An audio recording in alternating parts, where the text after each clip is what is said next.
good whatever to you. Whenever you're watching this first episode of a movie-making nerd book review, James Rolfe, the Angry Video Game, wrote a book, I should say, and we are here to go over it in excruciating detail. I am your host, Dylan, and my co-host for today is Spurgsnake. How's your morning? So far, so good. I think it's going to get much more entertaining here shortly as we go through chapter 1 verses A through I.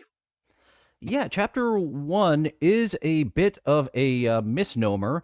You think, okay, there's a chapter, but no, there are chapters within this chapter. I went ahead and made a cut of each of the subsections of chapter 1 instead of introducing each chapter.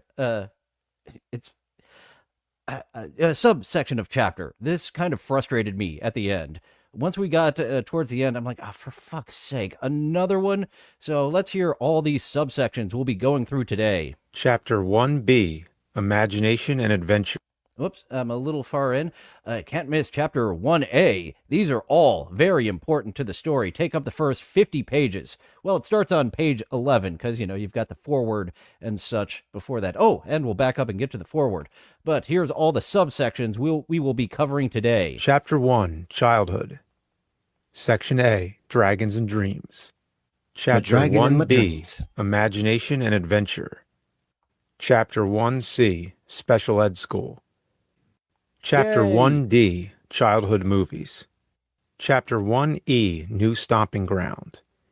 Chapter 1F, Monsters and Horror. Chapter 1G, Exploring Other Mediums. Okay, narratively, chapter 1G does make sense, but it's like, okay, now on to chapter 2. These are all while he's a child. Chapter 1H. Oh, boy. Oh, there was more. That's right. Yeah, H, we've got... you thought we were done. You were like, obviously that makes sense that we're finished for now, but no, there is more. Hellbent for Film. Chapter 1I, Leaving Special Ed. So that's what we will Yes. be covering today. The page 11 through 50 gets up to when he is 15 years old. And just when you think, oh boy, we will be getting into the short films next time. No, we have got a whole chapter on high school, and I'm sure we've got a whole lot of subsections to go along with this. I really did throw my hands up in the air and walked away from chapter 1I, but it's literally just 2 pages. So when I finally went back to it, it's like, oh, thank goodness. You gave me a reprieve, James. Yeah, I was looking at the PDF version of the book, which I think it's pretty close. But yeah, there it is looks a like our ton buddy of... Emo Screen Okay. Name also went through the PDF version with the typo that made it to the final cut, but was I'm a skeleton. James fixed that in the audiobook and put back in the 2 sentences that were accidentally edited out of, but was I'm a skeleton. Yeah, that was one. He skipped the entire foreword. His wife didn't read it. He didn't read it. But there's his April Rolfe. Pretty much did a whole nice. Tried to this is why I married this guy kind of speech. And the one thing I wanted to mention about that real quick.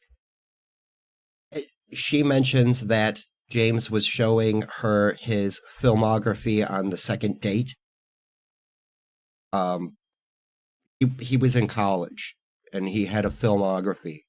Oh my God, she saw Snicks on the second date and stuck around. That's how you know that she's a keeper.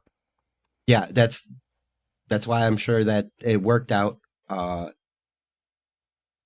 It was very much that, like, so that's why I brought that up, because you don't. He's right after that. The book starts, and it starts in his childhood, and he doesn't quite give age ranges often enough, in my opinion. I got so I was good confused. idea of his age range. He did it pretty much chronologically, and it was creeping up a little bit in each subsection chapter. I do have something to say about the foreword, and then James kind of wrote his own foreword, the introduction, whatever he called it. Basically, April wrote, "I love my schmoopy," and James wrote, "I love my schmoopy, on with the book." The foreword and the introduction felt wildly unnecessary. I understand that your wife is there and she's putting up with your shit. So it would have made more sense to have Mike Matei do the foreword, but I imagine they aren't even on speaking terms anymore. And that's really the story we want to know, and I don't think we're going to get. Why are Mike and Bootsy on the outs with you? I don't think we're going to get the answer to that. The speculation with Bootsy is Bootsy never got paid for the shows he did for the channel. And that, but like you said, the real one is, why is Mike gone? Why did he make an exit? And I think it was my opinion, it was the Screenwave slobs that kind of pushed him on his way. They own the nerd now, so to speak. They literally do own the nerd. When the movie killed James's passion for movie making for a second time, we'll get into the first time his movie making passion was killed at around age 13. But yeah, he just sold off. It wasn't very open about it either. I think that's like a lot of the Cinemassacre Truth subreddit. A lot of former Angry Video Game Nerd fans turned on him. And you and I, the first time we actually chatted over the Zoom, over the StreamYard, we spent quite a while just goofing on James because he's very goofable currently. Yes. And if he would just open up and be honest, this is why my relationship with Mike and Bootsy fell apart. This is what I really think of my movie, because we can tell he's embarrassed by his movie, but that's way far in the future. We start chapter 1 with a dream sequence. I'm not a fan of dream sequences in movie, but he started his book off with one. I agree. That's he tells his memories of his dreams like it's a flashback. Like he's telling you the memory of his dream the exact same way. And then you're in like the fuzzy cloud. He writes his autobiography like he tells his stories like he's a film director. The trees were parting and the sun rays were coming through, and then suddenly I was splashing in the pool. And it's like, it was very much like it's very pretentious of his dream, and it took a whole page for him to describe this dream in detail. I have an audio clip. The first part is sped up, going by, I believe it was 8 times speed of him giving such detail of this event that never happened.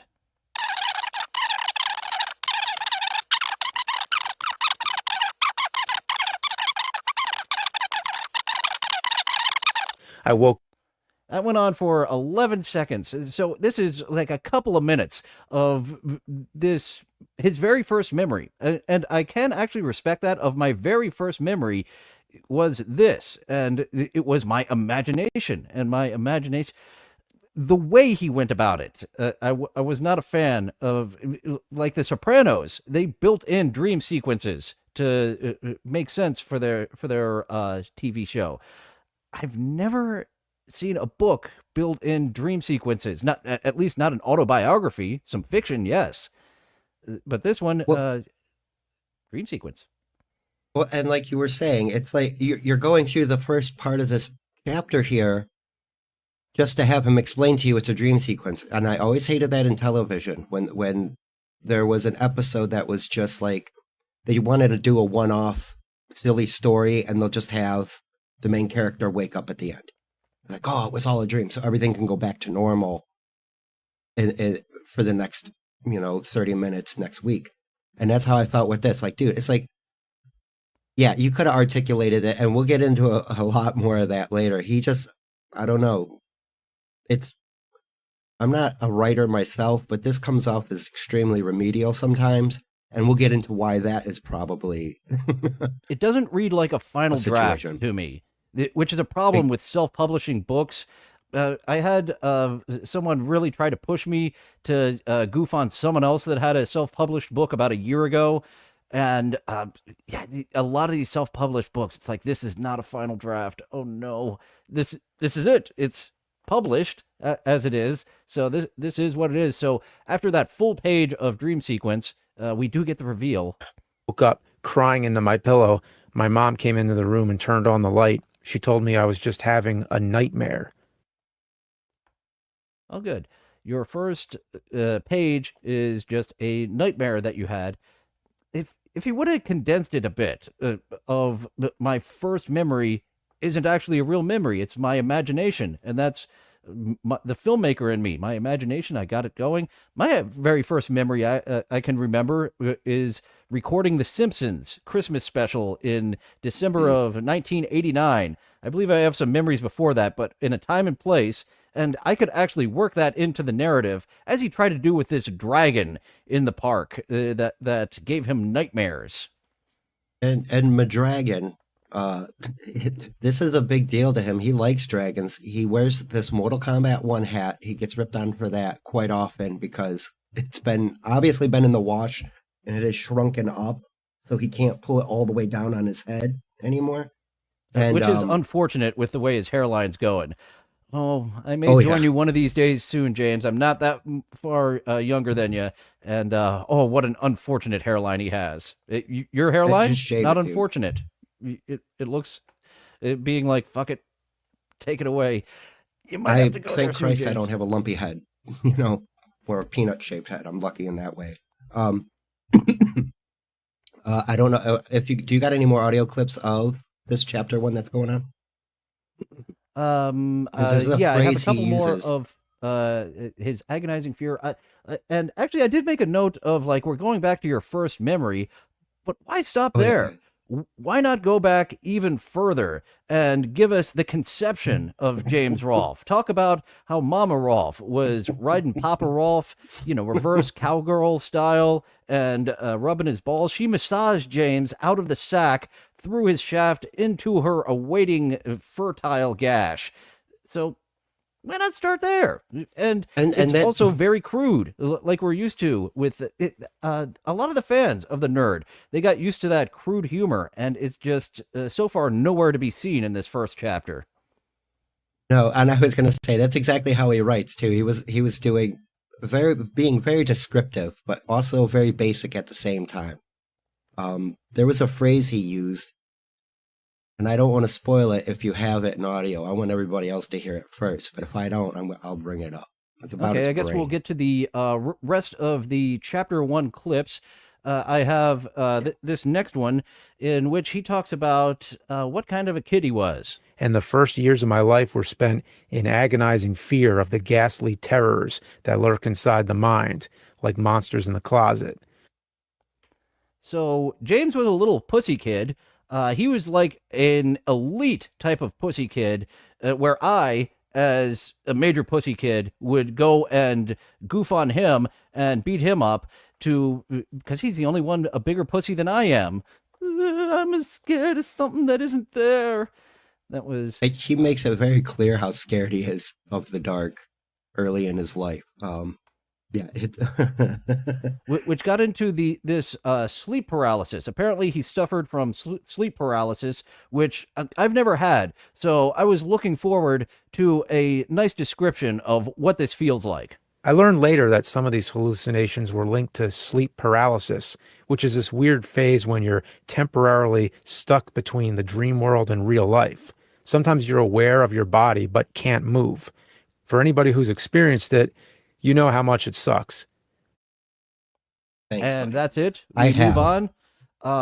Thank you for the majority of people who have not experienced it, just wrapping it up in a nice people who have experiences knows it sucks.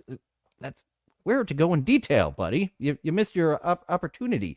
You went into such deep detail of this dragon from your dreams, and then some of this was sleep paralysis. It stinks. No, no, but he straight up contradicts himself though here too. He says he gets out of the bed and is face to face with a ghost, and then the light comes in through the window, and it turns out it was just a t-shirt. I was like, this motherfucker, dude. He is saying he's having hallucinations. I can't one way or the other tell if that's bullshit or not. But somebody tried to explain away his hallucination with sleep paralysis. Oh, it must just be sleep paralysis. No, he said he got out of bed. Sleep paralysis is exactly that. You can't move. You're laying stuck in the bed, and you can't lift your arms or your leg. You can't get up. You can't really turn your head. It's almost like what I think people would imagine a waking coma would be like.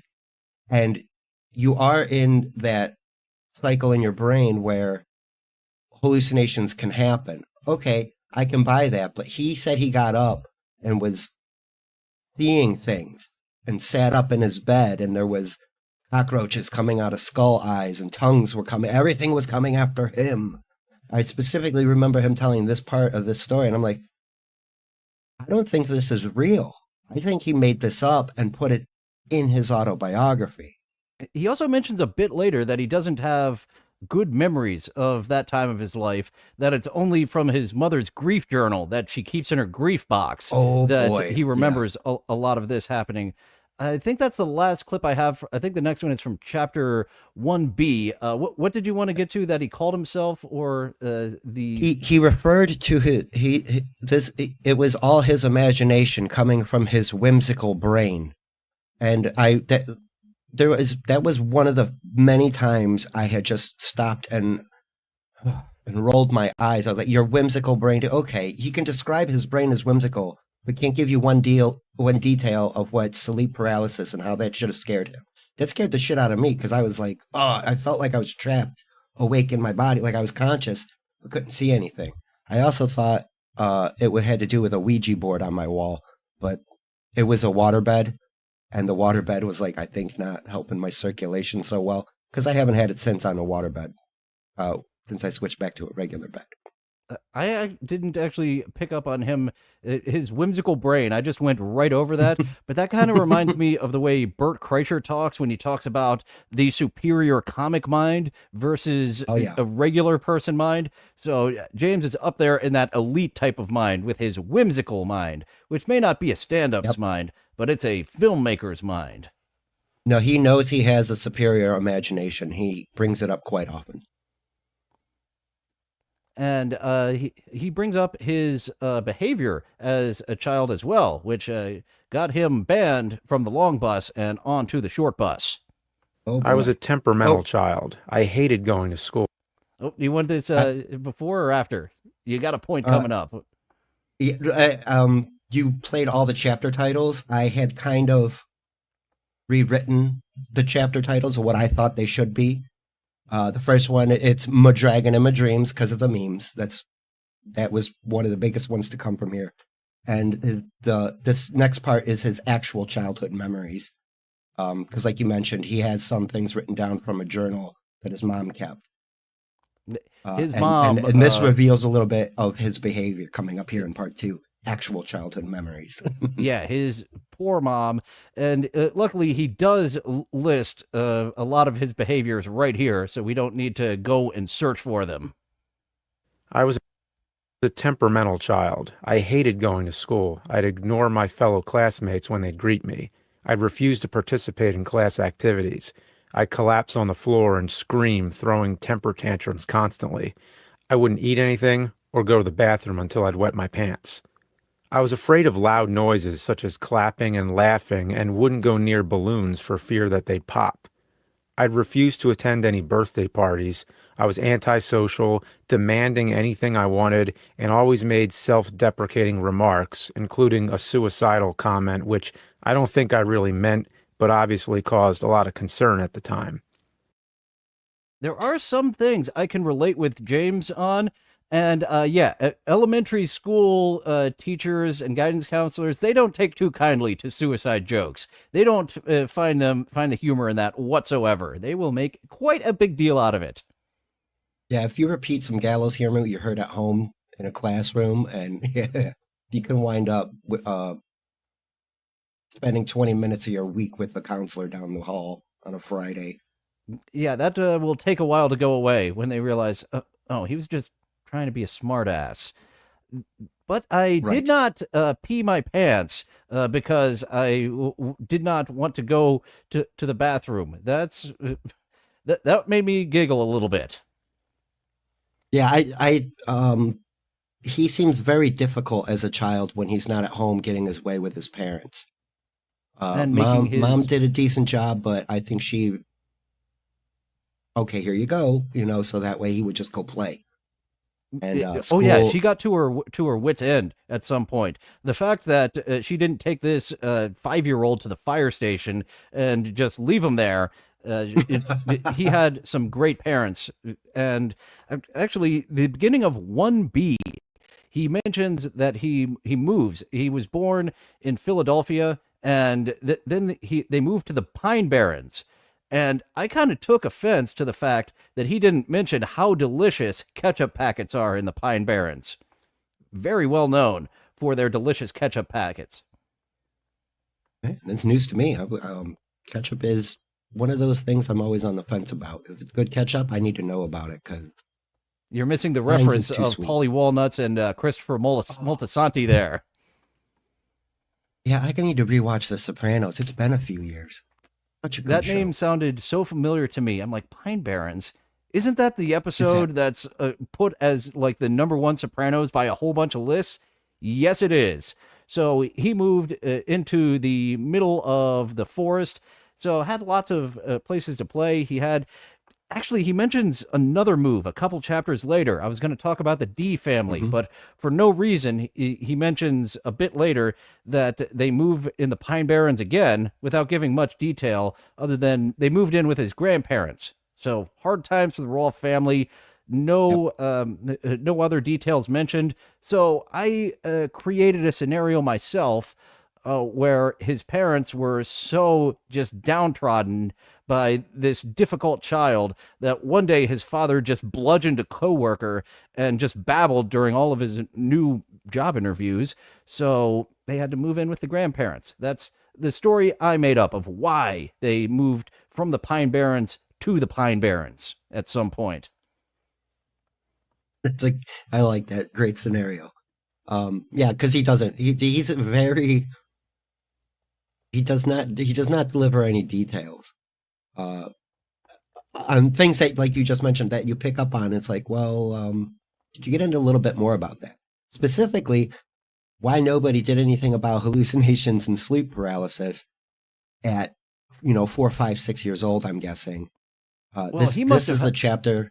Oh, go ahead. Like he has a powerful whimsical mind. Maybe that's what got him to defeat the sleep paralysis. Is that very superior whimsical mind that got him to actually start walking around and look straight in the face of the ghost T-shirt. Yeah, because I think I had a glow in the dark print on it too. There's a lot of people in chat who are memeing it up. They know the 540 and but they keep calling him Bimmy. That's what's written down here every time. It's Bimmy every time. Real quick, he does mention other dreams that he has. One of them was a pair of stockings that was trying to destroy a washing machine called Sock. SOCK, something like this sort. That's right. And I do a have it 50-foot somewhere here in my chicken. notes. There is it's like a full page. After we get done with the dream sequence, we get into reality for like a page, and then just another full page of imaginations and stuff that you're mentioning now. Yeah, that's I'll bet because there's a 50-foot chicken dream that he had, and I think that would have been he should have went with something with that. Especially since he's a horror movie guy.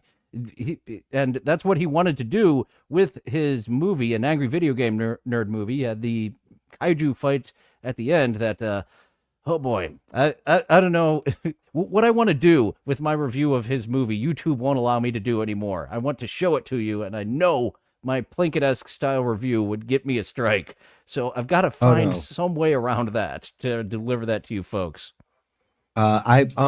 Maybe we can do a Discord watch along because Discord doesn't really, somebody can screen share and we can all sit there and watch. And a Rumble Mystery exclusive, Science maybe. style. I do need to start That up a too. Rumble. They would let the Mr. Plinkett style reviews go. Not even Red Letter Media does that anymore. But Mike Stoklasa from Red Letter Media mentioned how it's such a pain with the copyright system now. He can't even do new Plinkett reviews. I know. Yeah, yeah. And YouTube just does whatever they want. You've suffered it twice, 3 times more, especially with a public domain movie. That's just ridiculous. Yeah, speaking of those And soft strikes, I've got to make sure that these audio clips don't get me taken down. Got to keep my monitor right here on the second screen. yeah, don't blame you. But that I wanted to bring up those dreams and stuff because you had just mentioned something that you had. You were talking about jokes, I think, and you mentioned the washing machine that gets the taste for flesh. Washing machine or dryer, I can't remember because I'm a stoner and I forget things. But that was, I think it was one of your jokes, like your tight 1 minute. Like you, but I think that is a great Tales from the Crypt episode, or where it's kind of like Little Shop of Horrors ish, but it's a washing machine or a dryer that just starts devouring people and it just sits there. It's got the taste for feet. It's eaten so many socks. It wants actual feet in them now. Exactly. See, like, so that's why I went back to his dreams, was only to bring up that, like, that is just as equally as creative to me, if that, but further, because I can see that being an anthology episode. And as we all know, I'm partial to the comedic ones anyway. You got to watch that Michael J. Fox one. It's actually one of the stills on my wall back here. Is the Michael J. Fox silly episode of Tales from the Crypt, and James actually says something that bugs the hell out of me. I'm gonna go to this clip where he talks about one of the special ed students making a break for it to the mall nearby. There was a shopping mall nearby that served as the escape zone for the runaway students. It seemed like a situation that would be handled by the police, but instead, the teacher would usually drive after the student in their own personal vehicle. You can't make this stuff up. I never saw what happened after that, but in my mind, I imagined a car chase like an action movie.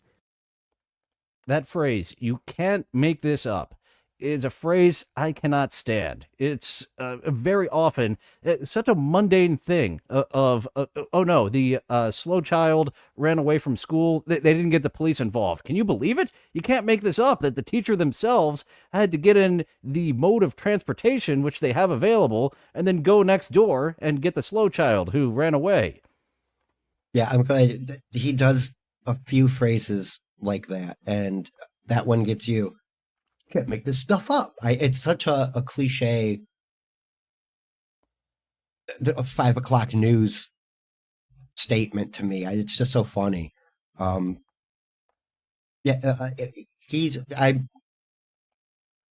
I'm trying to get before my thought. James and Aaron Mooby have this thing where they are far older than they really are. James is a year older than me. He's 44, and he talks like everything happened in ancient times. In this chapter, he starts talking about his childhood memories. And he starts getting a camera and a tape recorder. Like, his parents were really trying to push him into something to keep him busy. And he said something about taking photos, and back then you had to go to a photo booth. Like, dude, you're 40.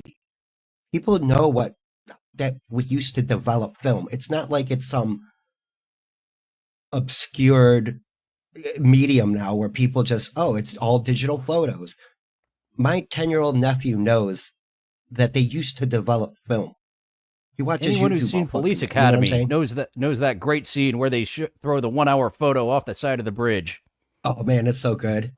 And those, like, see, I can understand people not having a memory of that. A little photo hut in the middle of every single parking lot. That I can get. But every mall had a Dodd camera in it, or whatever, you know. Yeah, the way he presents that information, instead of reminding us, and the few, like, he's writing this for Zoomers who would have absolutely no knowledge that digital cameras, there was something before digital camera, the actual physical film. It was moving to the Pine Barrens. He was playing pretend. He used a tape recorder to tell stories, and then onto photography. So there is some narrative I wish he would have focused on more, rather than giving such explicit detail into the daily routine of a special ed class.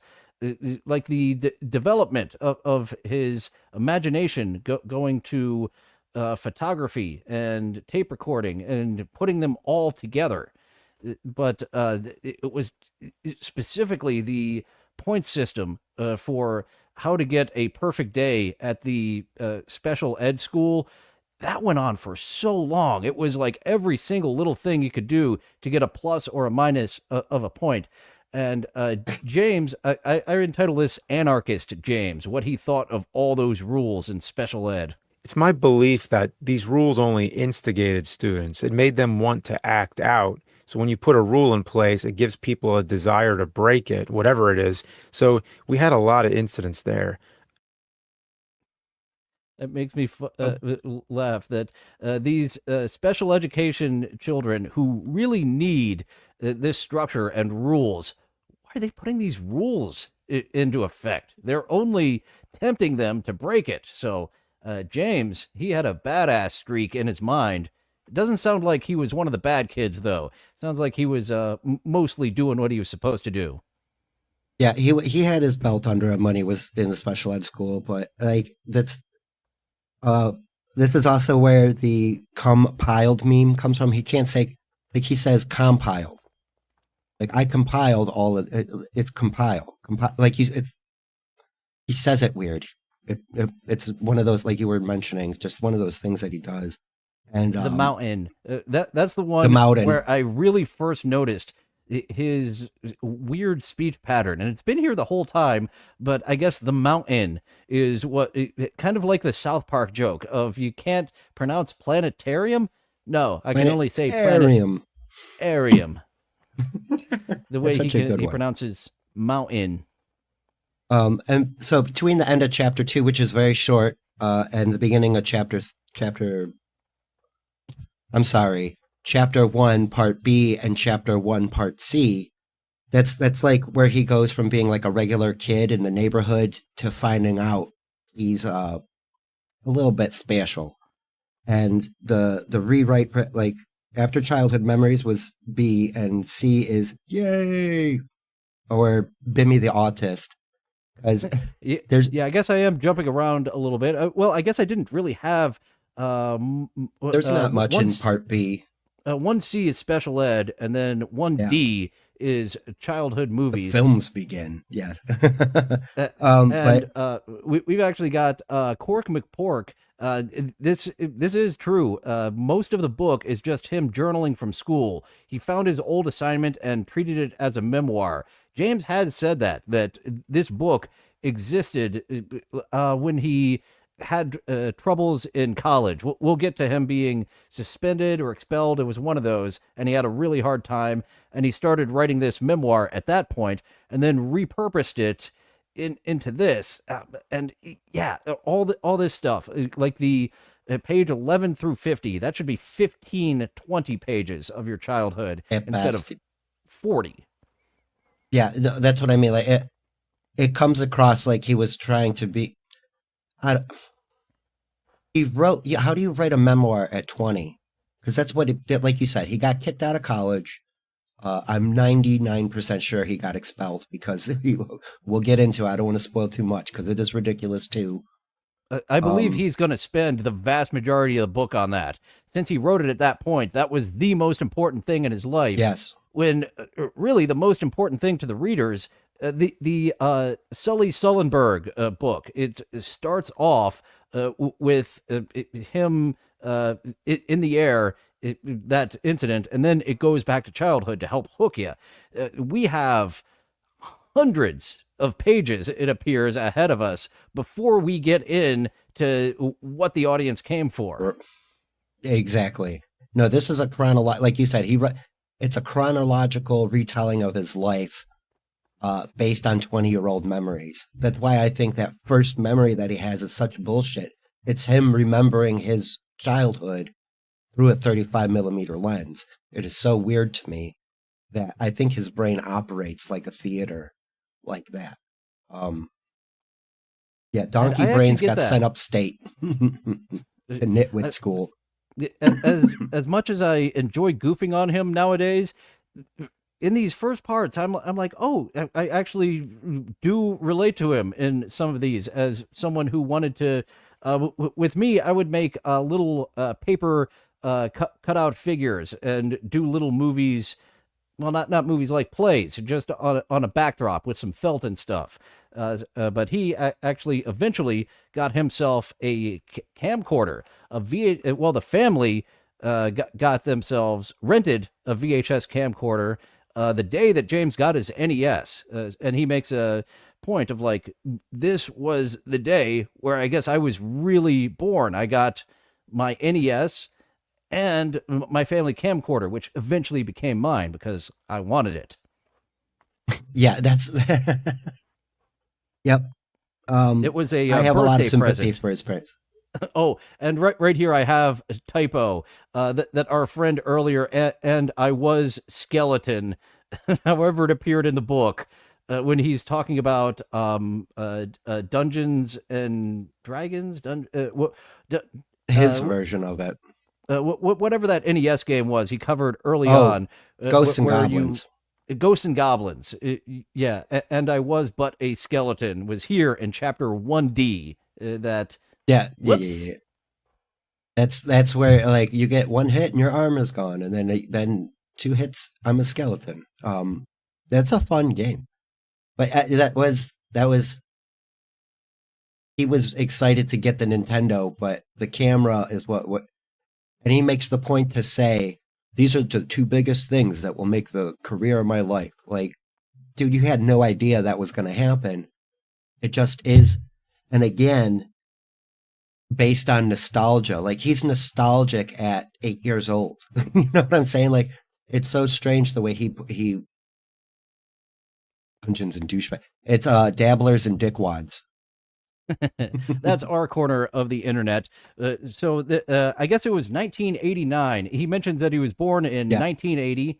So he's 6 years older than I am. And in 1989, I think I found this at one point on the internet. I forgot to look it up. The very special, very first film he ever made, Jimmy Rolfe versus the Punching Bag. The Punching Bag. Oh, geez. And I have seen it, and it's literally just a camera pointing at a kid fighting a punching bag. It's not. Mike Tyson made 40 films this past week or this past couple months leading up to the fight. You know, it was literally 3 minutes long. And Jimmy Rolfe versus the Punching Bag is fine for this little thing you goof off as a child, but James always puts it on his filmography. He always puts the 7 parts of Snicks. He always puts Spirit. All these things that should just be. I was goofing around making home movies, very much like Brendan Small, the cartoon character. But he always includes them in his filmography. It's like no.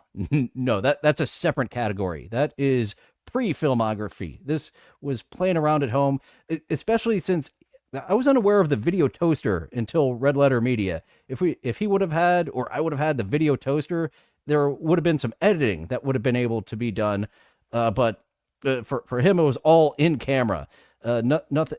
Actually, his style, where everything was one take and it had to be done all in order. As someone who bootlegged sitcoms and wrestling on VHS tapes with 2 VCRs stacked on top of each other, I was like, wait, he kind of figured out some of these things, but he never figured out the 2 VCRs stacked on top of each other to help himself with editing the film together. Not at this age. Or later on, he does do that. He will be using 2 VCRs to do editing. Yeah, it's film technique. That's exactly what he called it. My film technique was one shot, blah, blah, because he had to do credits. So he would write them on paper and then put the papers on the floor and then, scroll the camera, like walk with the camera so you could see his credits. He eventually did figure out how to do some special effects by noticing other people have Happy Birthday and the date superimposed. So I have a clip of him finding that his camera does that, but sort of a little bit different.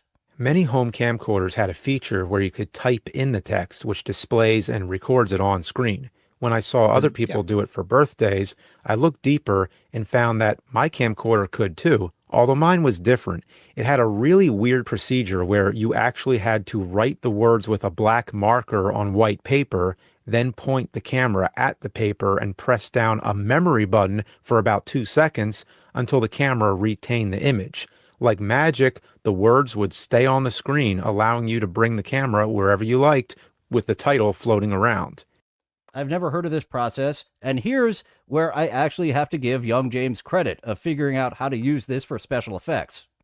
You could Yeah, press yeah, the he title read- button to turn He read the manual to and turn- figured it out. It's nice. the words on and off. If you could write words, why not draw? This opened up a whole new world of cheap special effects. A big thanks to Emo Screen Name. I dropped this in the Cinemassacre Truth subreddit before going live, and I do like the people that see something new. Fuck this. I got a downvote immediately. So thank you, Emo Screen Name, for checking us out and giving us a little bit of promotion over there at the Cinemassacre Truth. We're going to be covering all chapters of the book. I assume one chapter at a time, judging by the length of chapter 1 in Childhood Jesus. Well, yeah, he front loaded this chapter a lot. There's a lot of information in here. Yeah, that the whole there, this whole section that he's describing is on one of his channels. I can't remember if it's on the Cinemassacre clip channel, like it's a secondary video. But this whole chapter, how he did this, is a 15-minute video. I know it is because I remember watching it and him talking about getting the camera. He showed footage of him opening the Nintendo up. You know, so this whole chapter is just like a rewrite of that video put into, how many pages is this one? Like 5 pages in the subsection. Most chapters were about 6 long. Let's see. Special Ed School was 4 pages long. 6 pages on this one. Real quick, can we go back to the special ed school? Absolutely. Because, I do have a few notes of James said they had an abundance of class clowns. He gave a lot of detail of a kid spazzing out and trying not to laugh and getting a point taken off himself. Yes, the movement point. Or if you were talking out of turn, it was a vocal. If you were cursing, it was a verbal. If you took somebody else's pencil, it was a property management minus a point. And the only way you can get 100 points perfect is by doing a good deed for another student. So 96 was max if you behaved. 100 was if you went above and beyond. And so I call that the tardy point system because of our lovely turtle friend. Tardy the Turtle from Greg the Bunny. Very underappreciated classic. And they had a rule system in place. There was basically a stop sign on the wall, or a traffic light on the wall. And red was nobody's allowed to move or talk. Yellow was like light rules. You can do a little side chat if you're having trouble. And green was like free time. So the special ed school, I think, really did affect him once he got there. I think he felt it was special because he was getting more attention, not necessarily because he had a learning disability. But there was an incident. It was all fun. Like you said, he was laughing and encouraging a lot of the other kids until one of the other kids wrapped a window shade cord around their neck kids, and started. One who did that. They laughed and laughed, and then he turned purple, and then it was like, uh-oh. That's not funny anymore. And so that one, that jumped out at me. That's why I wanted to go back. Those were the notes I took. And that line from Always Sunny that Danny DeVito says, he's like, they said I had donkey brains and they sent me upstate to a nitwit school. So I was like, oh, that's what they did to James. They were like, oh, this guy's, okay, he's got to go. And that was when the first time he lost a friend group. Like he was separated from his normal school friends and they put him in special ed school. I did enjoy that he mentions two kids that he never saw again and he hope are doing good today. Yeah, those were his like two younger friends groups. He was the bossy director friend, I think. I think he's like once he figured out he doesn't have to play street hockey with them and that he can just try to tell them what to do and they would do it. That's what really kind of pushed him towards film directing, I think. I'm going to So tell these there guys what how they. There was something he mentioned moving into the grandparents' house in the Pine Barrens that would have, if he would have elaborated on this, if there was a little more story to this, it would have justified this early childhood being 50 pages. But no, he doesn't elaborate more on this little neighborhood shop. They also took me to a candy shop, which was a short walk from our homes. It was on the other side of the railroad tracks. You'd take a turn onto a shady side street through somebody's backyard, and there it was, an elderly man selling candy out of a shed. This was the candy shop. And It's so weird. there's another couple of sentences dedicated to it, but it's such a nothing that I wouldn't have even included this in the book. That there was an old man selling candy. There's nothing to it.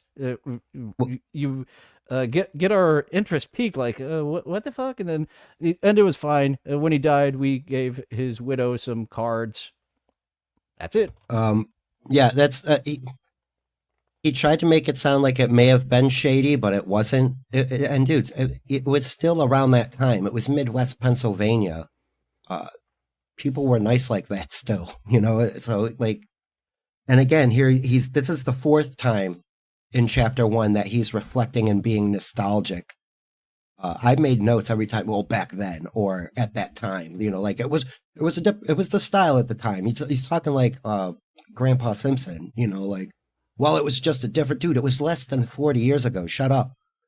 You know, like getting very wistful for these nostalgic memories. You would be very drunk if you took a shot when you get wistful nostalgia in this book. From this guy. Yeah. The weird candy guy and living next to the pet cemetery were my first two opening notes of this. He said that there was rumors there that was a pet cemetery behind his house. And he said, if it wasn't before, it was by the time I left because he buried all these dead animals that he would find there. I'm like, okay, so this dude does have a Halloween creepy vibe to him. Like he does like the darker side of things. But like you mentioned, he's alpha pussy. So he kind of is afraid of it and hides at the same time. It's so weird. Yeah, we get into Halloween, I think, in chapter 1E. A couple more notes I have on chapter 1D. King Kong was a major inspiration, and he made a ripoff of King Kong using puppets and toys. And that seems to be a major theme of his movies, that he sees something he likes, and he rips it off, as he does with Spirit. He appeared to be very into the movie making of Spirit. I have a few clips on that one. I think that, this was both houses in the Pine Barrens that he got this movie, which was a complete ripoff of Ghostbusters, to be shot with his buddies. I fully flexed this trick in my first narrative live-action disaster. Oh, yes, and the previous clip we just played of him being able to superimpose pictures, that's what he's talking about here. He flexed this trick and made some ghosts appear. Piece, Spirit, 1992, in which my friends and I went around zapping ghosts. It was basically a ripoff of Ghostbusters. We'd squirt a ghost with a water pistol, and then... Not basically, was. And whoever was holding the camera had to push the title button to make the ghost disappear on cue. It was fun while it lasted, but we all went our separate ways, and Spirit went on hiatus. That was his first. So basically, he's just playing with the neighborhood kids, and if they don't get the movie finished in that day, they're not coming back to play filmmaker anymore. I noticed this a couple times, that he had splits from friend groups. That's why I mentioned the one from when he was younger and then went to the new school, and then later on, moving from Pine Barren House 1 to Pine Barren House 2, he lost that group of friends. And I think I keep wanting to say Spirit Busters, but it might have just been Spirit. I didn't know if it was a 2-word title. He does say But Spirit Busters at some point in his description of it. okay, Possibly in this next clip where he does talk about his new forced actors. I entitled this That's clip. So and yeah, the last neighborhood, the kids played filmmaker for a day with the slow kid, and then they're like, we don't like making movies with the slow kid. We're not going to do that anymore. So and new forced actors in a new house. that's what piques Next my door, what interest. Is how is he playing with these other kids? That's why it's like he's the bossy director. Okay, now you do this. No, it's got to be like is he being anal retentive at 12 years old, being a filmmaker? Because he describes it as shooting movies at 12 years old. There's a lot of I'm a custodian and not a janitor kind of things going on. I feel like, or I work in sanitation. I'm not a garbage man. Stuff. Yeah, if he would just frame this as playing filmmaker, the way we frame this as playing broadcaster, we're not real radio people. Then again, radio people aren't real radio people anymore. They've all been fired. That's yeah. It's just the way We're all he in frames public this of being his early films that he made, rather than this is me pretending to be filmmaker. And some of the biggest things I failed at were having my actors come back, which is a problem. Go out to Los Angeles. You could find some film students or just background actors that'll do it for free. Give them a lunch. That's what I did when I made my series, The Wrestling Writing Room. No pay, but I will give you a lunch. Thanks for helping me out on that. Next door was the D family, who was always friendly. John and Mike were the two that were closest in age to me among their siblings. They were always a lot of fun, and I make them act in my movies when available. I made them act in my movies when available. That made me giggle. So James actually got a new inspiration to finish off Spirit when he found this old dead tree that looks very scary in there. And the first day, his time management isn't the best. They get to the tree. He's actually got his tape recorder playing a Legend of Zelda song. That's another thing I've got to give him credit for. Of like, how do I want to have a score? What do I do? This is the best I can do is play my tape recorder. So as soon as they get to the big finale of Spirit, where they're seeing this scary tree, dinner, one of the kids go home. And they try it again a week later. The tree's down. It's dead. So he missed his opportunity to finish off Spirit there. And here is him talking about trying to finish Spirit. The final movie ran about 2 hours long. Technically, it was my first feature-length film, but I wouldn't count it. There was no plot structure whatsoever, just rambling nonsense. It was an abomination, torture to watch. I wouldn't wish it on anybody. Even back then I knew it. So I recorded over the tape with the next movie, sadly erasing the last evidence of the creepy wood tree. Gone forever. And there is something in there I do have to throw on the soundboard. Even back then I knew it. So I recorded over the tape with the next movie, further where he calls it an abomination, torture to watch. Yeah, an abomination, torture to watch. We're going to have to put that on the board when we review his movie. What were you thinking? What was he thinking? I don't know. It was an abomination. An abomination. So that was his movie Spirit. That give him credit. He did finish it, but it was an incoherent mess. Yeah, and like you mentioned, he was smart enough to grab the tape recorder and make some backing tracks, a score for his movie, and he picked a Link from the Past from SNES. So that I think that was a pretty good choice as well. His father was the one that got rid of the tree. It fell over, and I'm pretty sure it was rotted so bad, like they had to get rid of it before the kids got back into it and got It had chewed to up be by if you don't whatever use was that living in there. if you don't use it for firewood, that's some great firewood. So that tree had to have been sitting Right. there dead, rotting for a long time to not get some precious firewood. Yeah, I'm imagining Pops was like, "Nah, these kids can't play on this. We better get it gone before they get home from school." But yeah, that this was his second casting for Spirit, and I remember him making a comment about the kids coming back the next day in different clothes, and they had no respect for continuity. I believe that's in the talking of Snicks. Let me play that one. Oh, I think okay. I do have him talking about that in one of the next two clips about Snicks when he's a little bit older. It sounds like he's in middle school at this point. Getting friends to act wasn't easy. Everyone was busy. Next time I got some of them over was Snicks, 1993. Then he goes on to explain the plot for a while. I went ahead and sped that up. We made up the plot as we went along, but it was cut short when his mom called him home to dinner. After that, I had to complete his scenes by puppeteering the mask in close-ups only and performing Snicks's voice myself.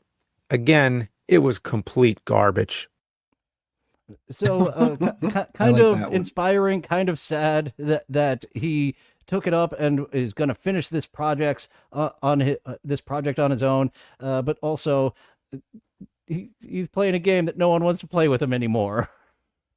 Yeah, that's I kind of get that too. You know, I was I think that James might be a little more pushy than I was at that same age. Like if I wanted to do something and I was like, oh, let's do this, and everybody's like, nah. I'm like, all right, well, come up with something better. And usually it was vandalism of some sort. So Well, he uh, talks about what a temperamental kid he had. He might have just had a tantrum if he didn't get to play filmmaker once every so often, and the kids didn't want to do it. So eventually they had to give in. We want this extra board game player so we can have the maximum amount of people in Sorry. It's more fun with more people in Sorry and Trouble yeah, and Monopoly. Nah, kids hate Monopoly. I love Monopoly. So I hate Monopoly still. I'm bad with money. there is two parts of the game: the accumulating property, and then the absolute desolation of all other players. I do enjoy playing the trading. If you do the trading properly, that brings a new Up until dimension now, into it. So that was one of him talking, and I do like having two in a row of James uh, being able to tell that Spirit was an abomination and Snicks was complete garbage. I do believe he still has that. I'm pretty sure he knows what a piece of garbage his own movie is, but say it publicly, James. We want you to say it publicly so much. I don't think he ever can because it's fan funded, and I don't. If he admits to that kind of failure, he has to admit to himself that he failed his fans, and I don't think he wants to do that. He wasted their money. That money went so quick. It was in filming extra scenes for a year and a half because he just mismanaged the money, and the movie wasn't finished. We'll get more into that at some point about the kaiju scene. It's such a pivotal part of his movie, and he left that until last to film. This isn't RoboCop where you can just go to the studio and say, hey, I filmed everything but the cop's death, give me more money. Oh, jeez. Yeah, he wasn't getting any more cash out of that. And I was explaining to somebody who didn't know who James was basically at all recently, and he like you had mentioned, he just kind of makes the stereotypical Hollywood mistakes. He's just filming in the most expensive locations, trusting people he doesn't know very well with large amounts of money.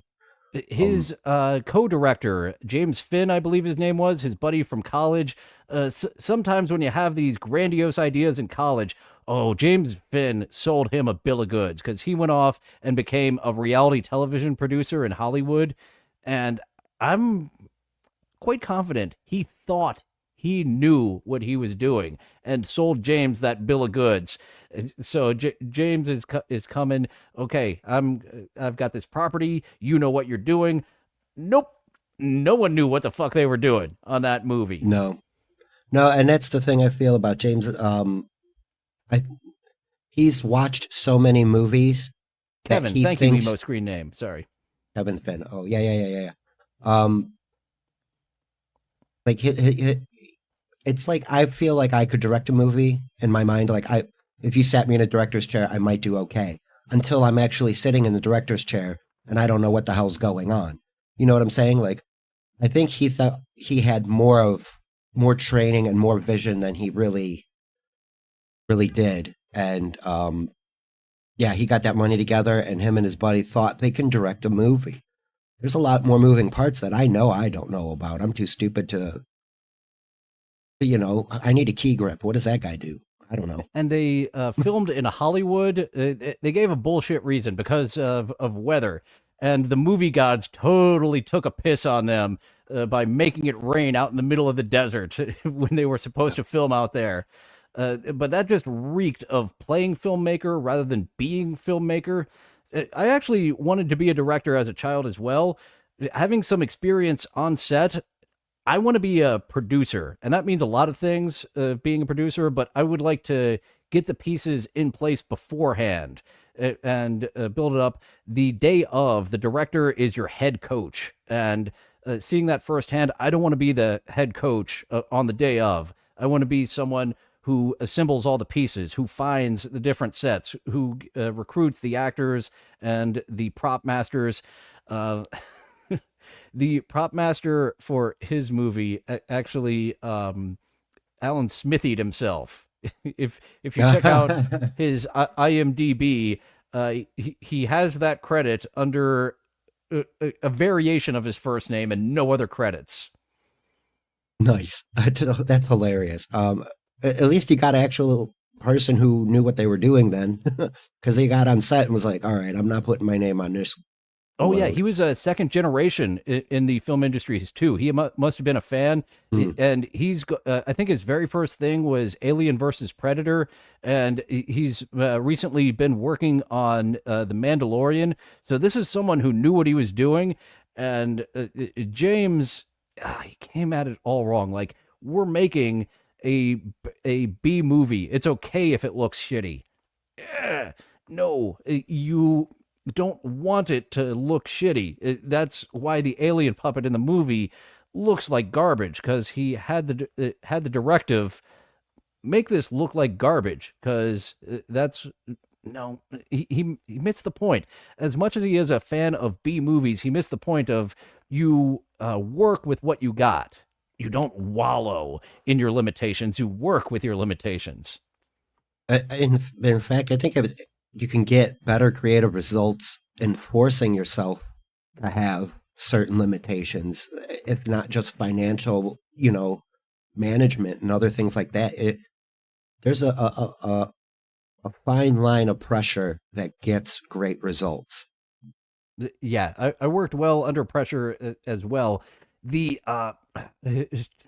still on the movie, we're getting way far ahead of ourselves. Oh yeah, I know. I'm sorry, but the tank and the jet, renting a tank and a jet for a day or multiple days for this movie that has next to no budget. You motherfucker! It should have been edited out long ago when looking at the budget and what you have. Like, okay, let's not include the jet. Let's not include the tank. It is much more just pissed away from having a first draft. I'm so surprised in the behind the scenes. He says that he edited the script, and I was like, this seems like a first draft that you never touched ever again. So I was surprised in the behind the scenes. He says, yeah, we were editing the script as we were going. What? Yeah, exactly. Well, but that also reflects back to this too. You can tell how it's written and edited by just one guy who's doing his own shit, and it really does come off that way. It's the reason we got onto the big movie was because this is where he fancies himself the actual filmmaker. I know he counts everything before this, but the Snicks flicks are the ones that was something he was trying to build. And as much as he says he hates the first one, I feel like those have more heart than his actual movie. Like, even if they're shitty, you could tell he's trying to make something for fun. And he was in way over his head. He thought he had a co-director who knew what he was doing, and he's seemingly abandoned filmmaking since then, because he lets the Screenwave guys really cover it. I do have a clip here of the first time that he abandoned filmmaking in what I believe was his young teens, maybe 12, something like that. So here is James 13, talking yes. about the first time when he was 13. Thank you for that note. Abandoned filmmaking. Cut, we got to do it over again, I tell them. But they didn't like that. It was boring. They lost their patience and went home. Weeks passed, and I begged them to finish the movie. When they came back, none of them had the same clothes on. No regard for continuity. I knew I had it somewhere. Here it was. The people not wearing his actors, his force actors rather, didn't come back with matching attire, and this is what helped feed him no longer making films.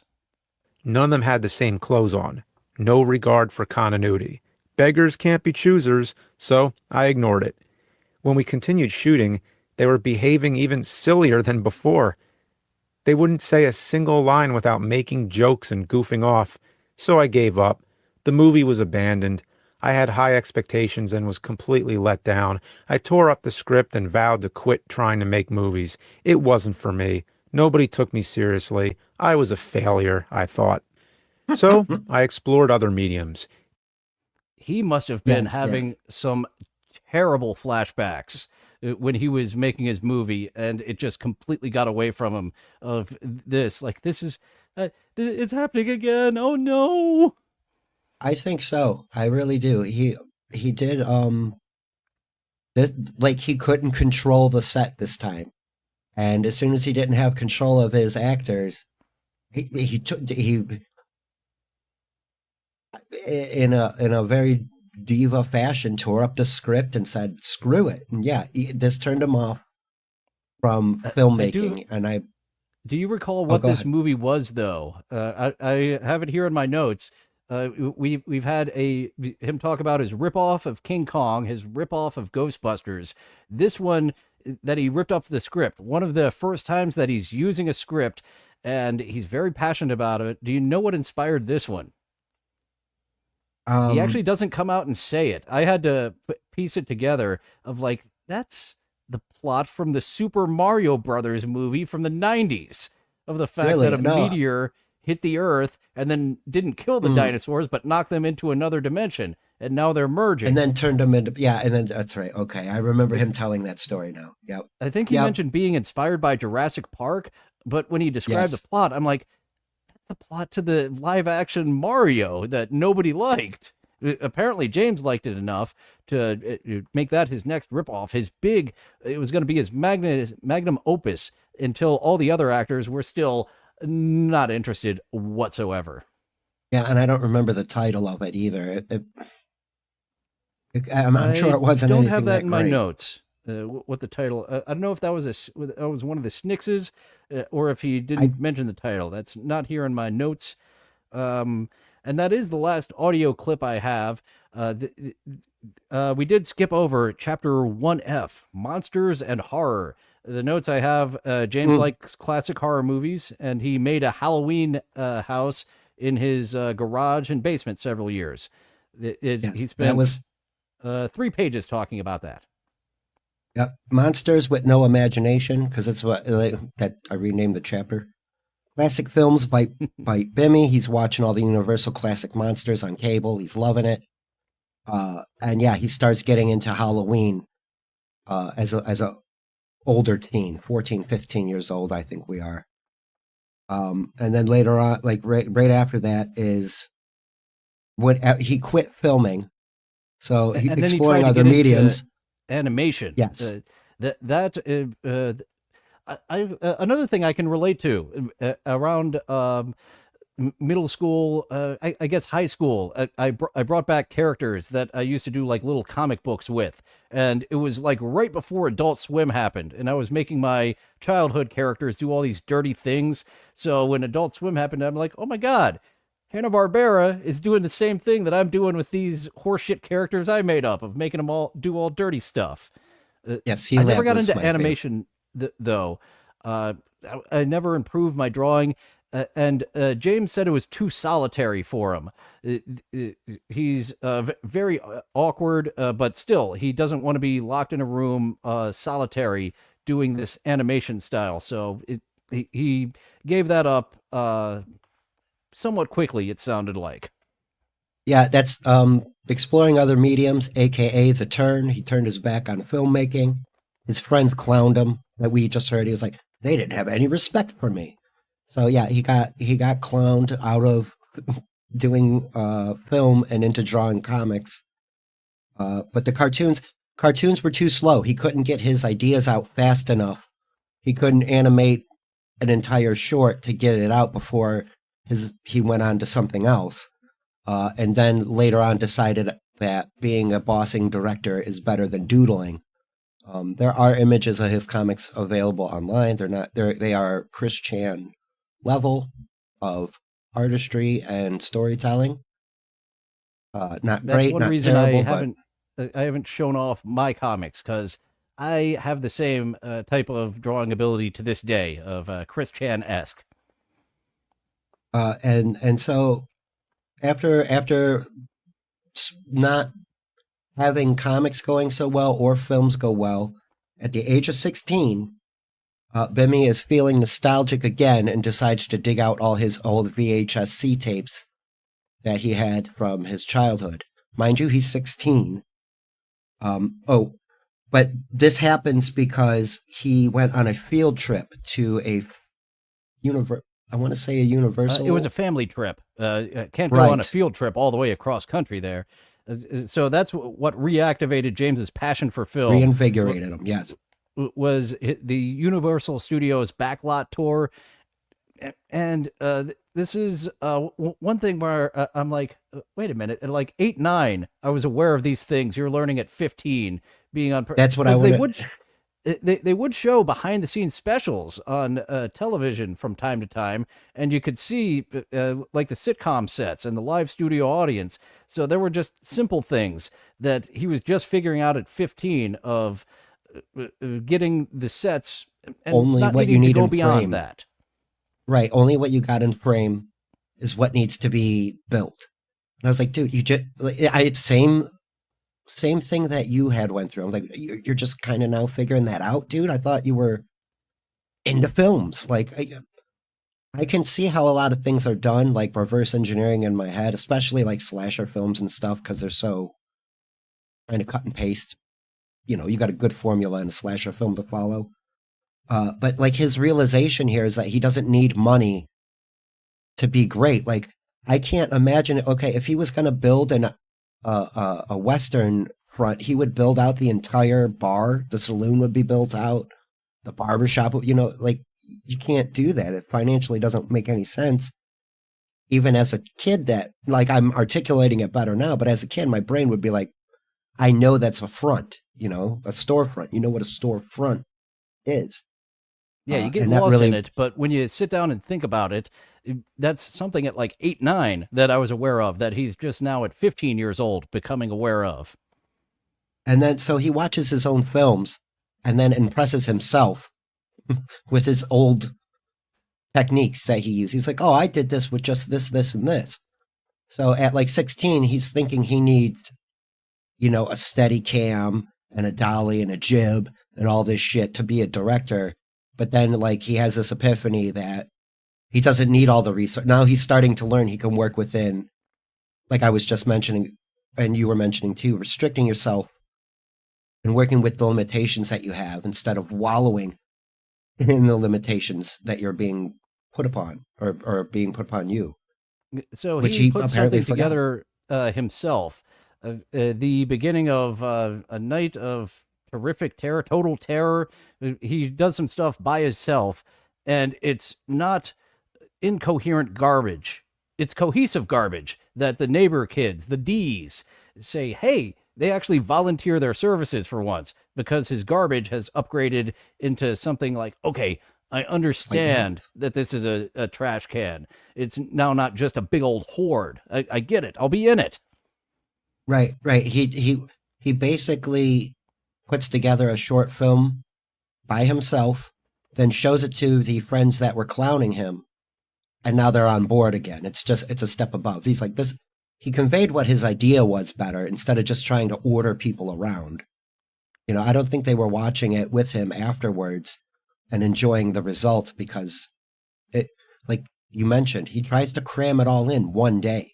It has to be done by dinner time. 5:40, done. Everything has to be done by 5:40. 5:40 has been terrorizing him ever since he was a child. No wonder that 5:40 is still haunting him to this day. 100%. And so towards the end of this section of chapter 1, he says, destiny awaits him now. He's reinvigorated. He's got the bite back. He's ready to attack the world at 16. He's got it. And then we go into not just that. He's ready to attack the creative world, but also the social world. The final chapter, leaving special ed, all of 2 pages. I was honestly ripping my hair out at this point of all the subsections of chapters. And then, okay, 2 pages. I'm back. I can finish this. Yeah, right. I understand. I remember telling you very early on, I got through the introduction and halfway through chapter 1A, and I was like, no, okay. It just sounds so fart-smellingly pretentious, and it is. It's written from a snooty 20-year-old's perspective about how tough his life was throughout his teenage years. I'm kind of curious what my 20-year-old self would say about my early age, because I know my 40-year-old self doesn't give a shit anymore. It's like that all happened so long ago. Had plenty to say about 9-year-old me and 14-year-old me, but now I know that's like 5 pages, 10 pages at most in my autobiography. It's not chapters on end or subsections on end as I thought they were at the time. Well, and that's the thing. Most of us can relate quickly. Like, oh yeah, I vandalized a van once when I was a kid. If you didn't do that, you did something similar. You probably broke a window or got in trouble with a third party that wasn't your parents. And then that was like your big, that's a defining moment. You're like, fuck, man, I got in real trouble that time. It wasn't just... Speaking of cracking a window, that is the highlight of chapter 1I, leaving special ed. James is overly sensitive, and the short bus driver made some kind of mundane comments that really upset James to the point that, where he's having discussions. I'm going to leave special ed. I'm prepared for it. Walks in and kicks a window and breaks it, not into pieces, just spider webs it all up. And at that point, he just falls down in the fetal position and cries. And I'm like, you are insanely lucky that they let you go after that. Like talking about, I can handle the real world. You can't handle a bus driver saying, well, shit. It was such a nothing. I got you. Don't worry. I'm waiting. I didn't write down exactly what he said, but it was just such a nothing that he wrote in that got him so upset. It's very much akin to stuff he says now, currently. Hold on, Mr. Greg Hunt. Let's go through this. Again, so I named this. I was getting into the Rocky and Bullwinkle style of naming. So this is Yay Part 2, or Bimmy Gets a Boner. Because he wants to leave special ed school very badly because the ratio is like 90-10. And so there's like 9 dudes to every one, slow girl. And I don't want to say what my notes say, but there was no chicks of a certain type. And he was dead set this morning. He was riding the short bus to school, and he was getting a ride to school, and the bus driver didn't know he was getting a ride to school, and so he was like beeping outside the house. And then at the end of the school day, when Bims was taking the bus home, the bus driver said, "Where were you this morning?" Blah blah blah. He's like, "I got a ride." Oh no, I don't know. The next day on the way to school. Where were you yesterday? No one tells me anything, and that somehow equates to they said something cruel to me, as Emo's screen name is pointing out. Everything that James highlights didn't seem to be cruel. It's just like someone at the bottom of the totem pole being like, we are. That's what the bus driver said. Nobody tells us shit. We're at the bottom of the totem pole. The fucking ball's on the dick. And Bimmy lost his shit when he heard balls on the dick.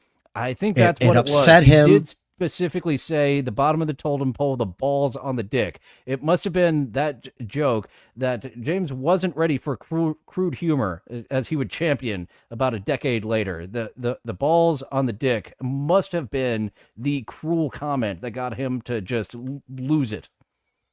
Yeah, he took it personally, and it had nothing to do with him. It was the bus driver. I know, I'm sorry, David. Oh, he's talking about this reframe here. The cuck face. Okay, I thought I was. Yeah, good old James. Yes. That is the master cuck face. That is on every thumbnail that he does. It is the that's his brand now. I don't have a white shirt. A real director in his movie. That is so much of his emoting. It is the nerd face.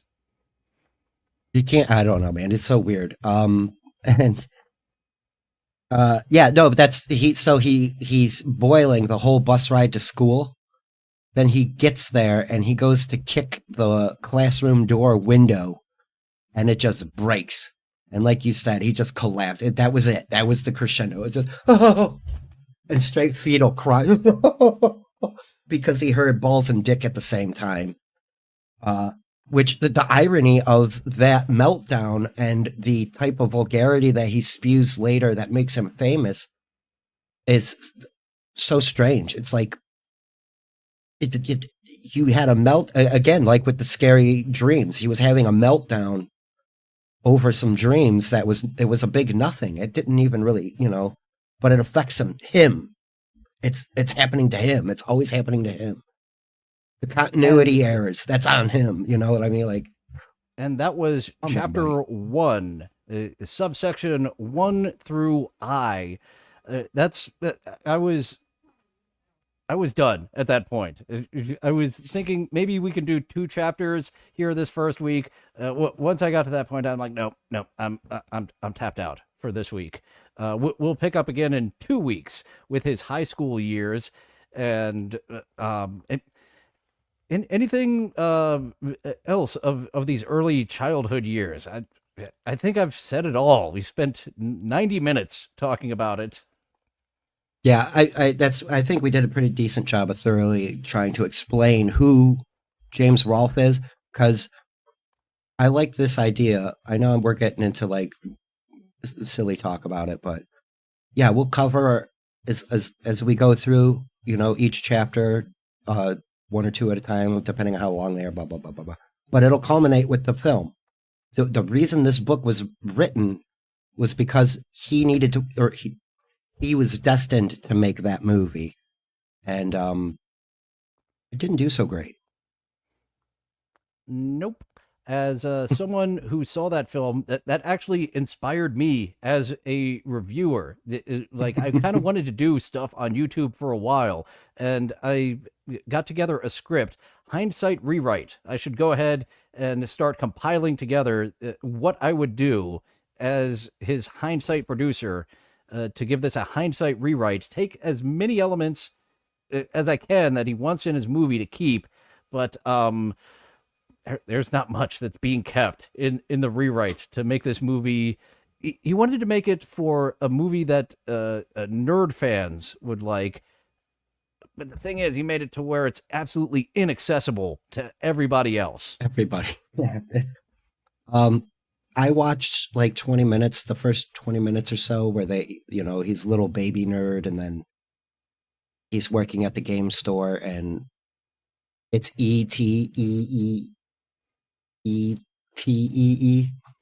I was so they don't have I to kind pay of didn't rights. understand the rights because at the over the credits they are showing game footage, which is something if they can't say ET the extraterrestrial, how do they have the rights to for that game To show footage? the game.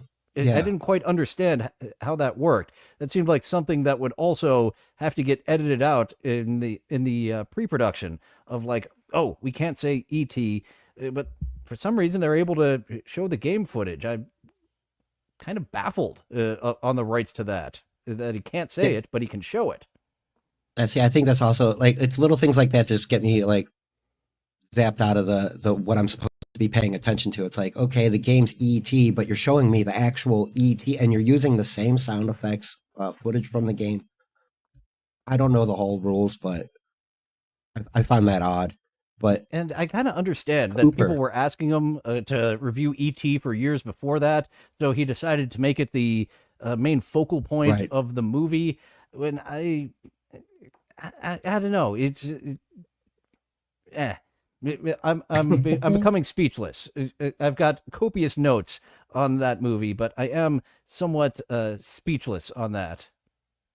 Yeah, I understand why too, because it just gets to it get yeah, I'm doing it. You want to explain it, but you can't.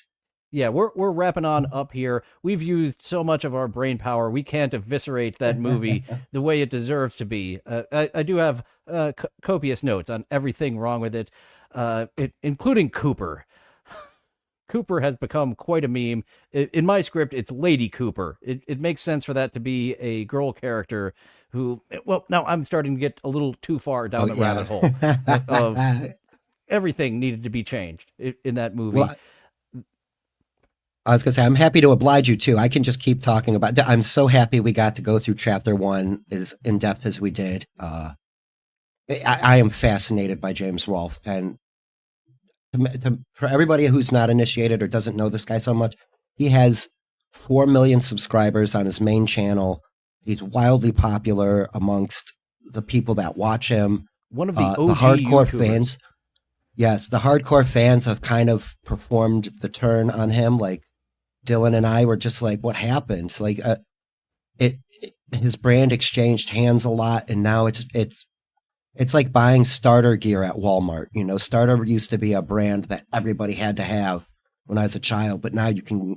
Now it's not what it used to be, and we're going over the reasons why. We are fascinated by this fellow, and that is why we are checking out his book chapter by chapter. Well, that and fishing for views because people really like goofing on him. It helped Red Cow Media blow the hell up when they. I don't think I could do a better job. Red Cow Media really analyzing how his current day studio is. I don't think I can do it better. They really broke it down to what the fuck, Grandpa? What are you doing here? Yeah, no, that behind the scenes video that James put out was rife with more memeing stuff. That's where I believe that my was kids. also the origin of the assholish variety. That video, Yes, if I that's remember that correctly. fans of the assholish variety. Because he wasn't cranking out the same quality of videos, and it was about the quality, not necessarily that he had to recreate the nerd room in his garage and it looked different. It was that the writing went down. The writing, it was being farmed out, and everybody knew it, and that was what kind of forced it because he was trying to hide it. Kieran was writing. Tony was in here earlier. He was doing editing. I would love to talk to him about it, but he said he ain't talking about it, so I'm not going to even bother him about it. Yep, Half the looks like movies is he's great. not. I love that. It looks like he's trying not to get on the haterade. He's not trying to be someone of the assholish variety. Thanks for stopping in, Tony. And No, but we Tony is understand. very aware, We which is understand another that you one. don't want to step on your former collaborators' toes or stomp on them. Yeah, and to be honest, I think he got the first bit of backlash, but I found him to be the least insufferable. later on. You know what I'm saying? Like Tony was, I do there understand was why you something got the going to happen there. backlash. The Red Letter Media type rental reviews. I think the movie Rotor they both watched. I'm kind of Oh, fascinated to okay. do a review of a review because I watched that multiple times from Red Letter Media, belly laughed a bunch, and just standing there kind of confused of why this isn't fun when the rental reviews did that. Right. Exactly.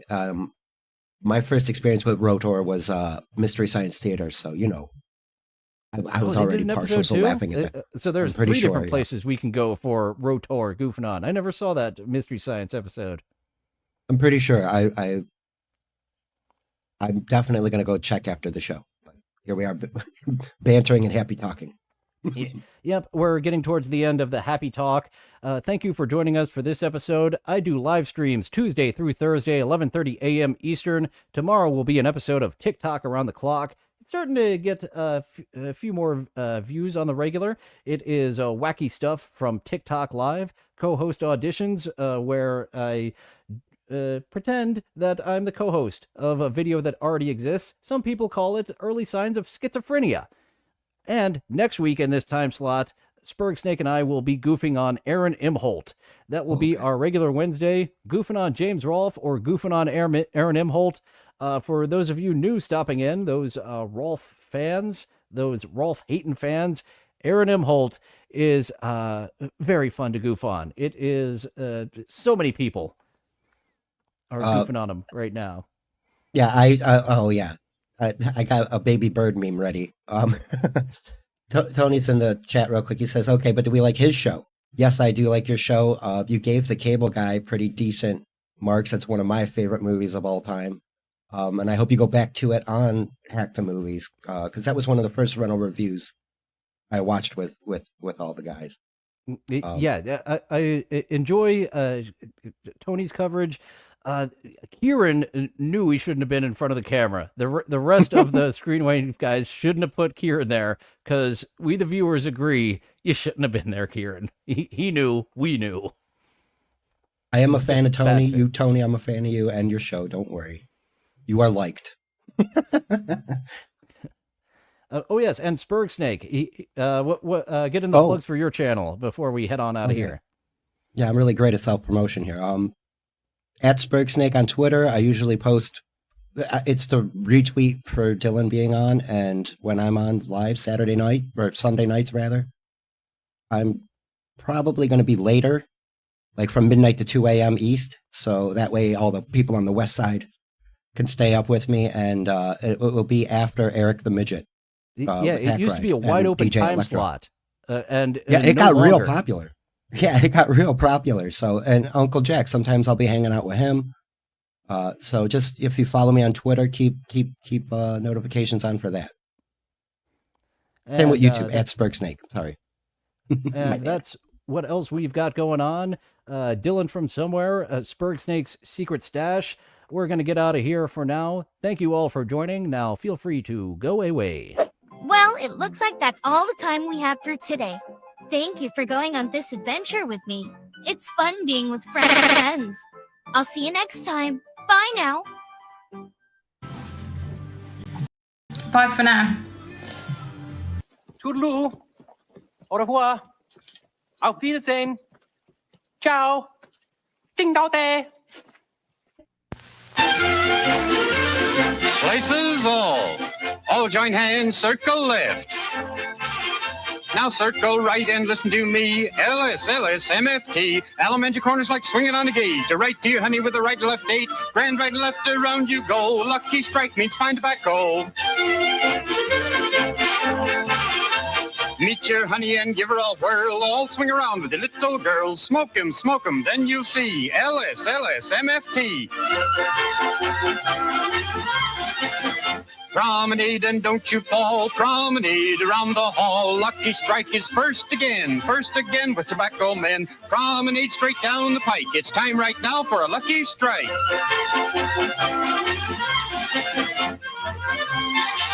Yes, for smoking that you're bound to like, you just can't beat a lucky strike.